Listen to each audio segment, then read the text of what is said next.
Hi, everyone. This is Seth Lennon. I have the pleasure of being joined by Katie Thomson, the Deputy Administrator of the Federal Aviation Administration. Thank Katie, you for having me. Oh, thank you for joining us. This is really great.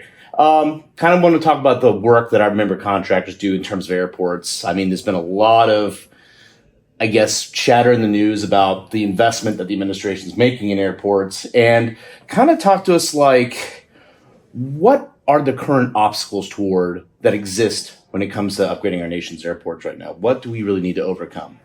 Well, I think a couple things. First of all, very exciting that we have the bipartisan infrastructure law that gave us $25 billion across all of FAA. A good portion of that was for airport terminal programs, but also to fund our airport investment programs, our airport infrastructure grant programs. And so we have more money than we've ever had, which is really exciting, but we need to deliver faster. So the FAA has really been doubling down to make sure the money is going out the door, to have efficient, streamlined application processes for our discretionary grant programs, for the formula programs, to make sure that airports, their projects are ready to proceed quickly.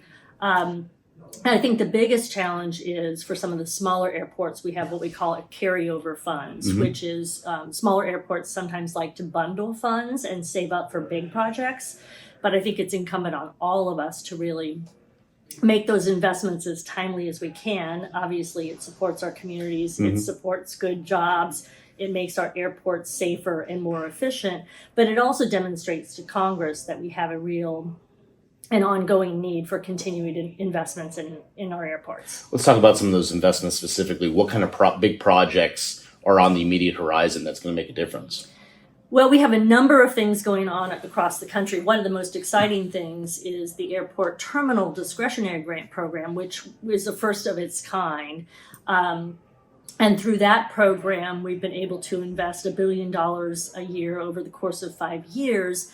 And we're seeing some really, really significant terminal projects, including at Dulles, San Diego. We have a midfield terminal project going at Austin. And one of the most significant and relevant for all of us is the LAX modernization project that is expected to be concluded in advance of the 2028 Summer Olympics, that will really help move people on field and off the airport to the airport quickly, efficiently, and safely. And I just flew out of LAX not that long ago, and I'm definitely seeing I think the work when it's done, it's going to really improve kind of the flow of people getting in and out of that airport. Because, I mean, it's a major transportation hub, not only just for the West Coast of the United States, but it's the big Pacific gateway to Asia and kind of those associated areas in the Pacific Ocean. So I think enhancing the access that we can get folks in and out of that place so they can go to the next step of their travels, that's going to be a huge win for everybody involved. Yes. What kind of upgrades do you think are still necessary for our airport infrastructure to really get it to kind of the flow and efficiency that we need to?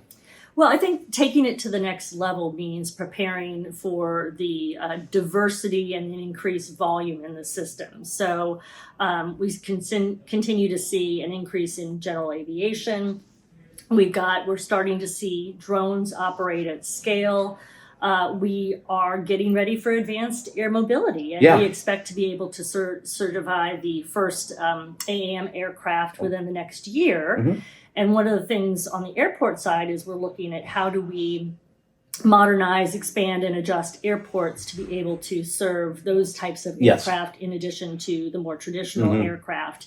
And so we're putting a lot of time and effort across FAA as a whole, but our airports division in particular, to help explore what those infrastructure needs look like. And just to give you one example, is electrification is a real challenge, because as we move to more sustainable operations at airports and across all of our facilities in the country, everybody is drawing on limited electricity sources. And so we need to be thinking and working with others like FERC and the PUCs about where that additional electricity is going to come from, so that we're able to power all of these operations. What can airports do to kind of enhance their availability for the funding they need to get those projects implemented that will take them to the next step? I think the most important thing, and this is something that President Biden and Secretary Buttigieg stress all the time, is show the results of the investments you have already made. Show that we can invest smartly, yield results that matter for our communities, make our airports safer, more efficient, more accessible, more sustainable. And the more we can show the benefits of the smart investments we're making, I think the more we can make the case at the federal level, but also at the state and local level, that we need to continue to look for enhanced sources of funding. Well, we're hopeful that our members can help you out, kind of implement the administration's goals and really kind of improve the flow of travel for all Americans. Katie, thank you so much for taking time. I know you're busy, I know you got a lot going on, but thanks for taking a couple minutes to speak with us. Really appreciate it. Thank you. It's been a great opportunity. Thank you.